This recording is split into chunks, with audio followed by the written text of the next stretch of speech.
Балаңыздың мұрнын жуамын деп құлақ пердесін тесіп алмаңыз. Бүгінгі күнде аналар арасында бұл лайфхак кеңінен таралған. Бұл дұрыс, бірақ белгілі шарттармен. Бірінші, бала 4-5 жастан асуы керек, себебі процедураны түсініп командаларды орындай алатындай болуы.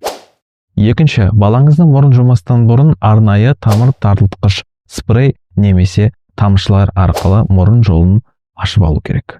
Үшінші, балаңыз 90 градусқа еңкейген күйде басын оңға солға бұрмай тік тура ұстауы керек.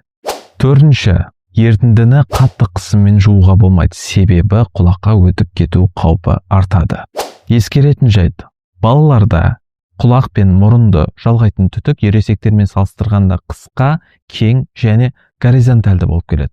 Демек, отит жиірек дамиды. Сондықтан жоғарыда аталған шарттарды орындау арқылы осының алдын алыңыз.